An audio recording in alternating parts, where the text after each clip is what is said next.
দুর্গম গিরি জটিল ভূখণ্ডে শত্রুদের দ্রুত দমন করবে ভারতের দুর্ধর্ষ ভৈরব বাহিনী। চলবে রকেট লঞ্চার, ড্রোন নিয়ে হবে ভয়ঙ্কর খেলা। সীমান্তে সেনার নতুন তাস, ভৈরব কমান্ডো ব্যাটালিয়নের প্রস্তুতি তুঙ্গে। রুদ্র ব্রিগেডের অধীনে নামছে ভৈরব বাহিনী। অপারেশন সিঁদুরের পর সেনার নতুন রণকৌশল, তৈরি হচ্ছে Bhairav light commando unit. Pakistan চীনকে একসঙ্গে মোকাবিলার ছক, সেনার হাতে আসছে ভৈরব নামের নতুন অস্ত্র। পাহাড় হোক কিংবা মরুভূমি, শত্রুর মাটিতে ঝড় তুলতে আসছে ভৈরব কমান্ডোরা। ৩৮২ পদাতিক বাহিনীর সঙ্গে যুক্ত হচ্ছে নতুন ভৈরব ও অশ্বিনী ইউনিট। সেনার হাতে শক্তি বাড়াচ্ছে বহুগুণ। রুদ্র ব্রিগেডের নেতৃত্বে সীমান্তে আধুনিক কমান্ডো বাহিনী, বদলে যাচ্ছে যুদ্ধের ছক। সার্জিক্যাল স্ট্রাইকের উত্তরাধিকার, ভারতীয় সেনার নতুন ভৈরব ইউনিটের কাহিনী এলো প্রকাশ্যে। চীন সীমান্ত থেকে পাক সীমান্ত, প্রতিটি ফ্রন্টে ভৈরব বাহিনীর কৌশলগত উপস্থিতি তুঙ্গে। এবার কি হবে ভারতের শত্রু দেশগুলোর?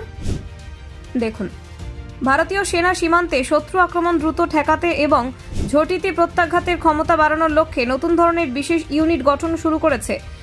ভৈরব লাইট কমান্ডো ব্যাটালিয়ন নামক এই ইউনিটগুলোকে দ্রুত প্রতিক্রিয়াশীল, কৌশলগত, আঘাতকারী এবং বহুমুখী অপারেশন সম্পাদনে সক্ষম করে তোলা হচ্ছে। সরকারি সূত্রে খবর, এটি মূলত উত্তর ও পশ্চিম সীমান্তে দ্রুত অভিযান পরিচালনার জন্য পরিকল্পিত। নতুন ভৈরব কমান্ডো বাহিনীগুলোকে সেনাবাহিনীর বিশেষ সশস্ত্র ব্রিগেডের রুদ্রের অধীনে রাখা হবে। রুদ্র ব্রিগেডগুলোর মূল লক্ষ্য হচ্ছে উঁচু, দুর্গম এবং জটিল ভূখণ্ডে তৎপরতা দেখানো, একই সঙ্গে একাধিক সেক্টরে সমান্তরালভাবে অভিযান চালানো। ইনফ্যান্ট্রি ব্যাটালিয়নগুলোর কাঠামো পাল্টে দিয়ে যেসব ইউনিট তৈরি করা হচ্ছে সেগুলো কৌশলগত স্তরে সহায়ক ভূমিকা পালন করবে।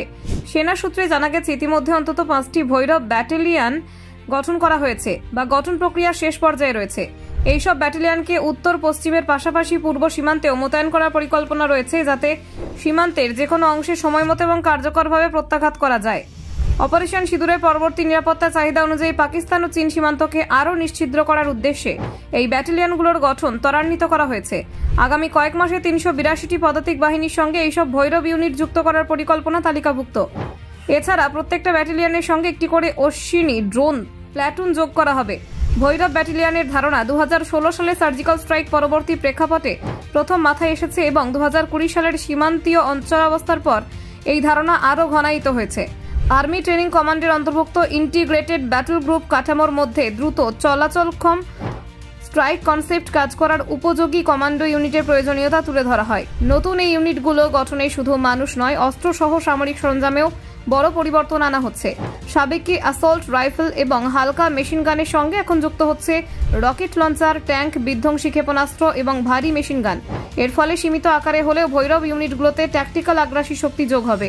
যোগাযোগ ব্যবস্থার আধুনিকায়নের গুরুত্বপূর্ণ অংশ, পুরনো রেডিওর স্থলে সফটওয়্যার সমৃদ্ধ আধুনিক যোগাযোগ ব্যবস্থা প্রতিস্থাপন করা হচ্ছে। ব্যুরো রিপোর্ট, অজানার দেশে।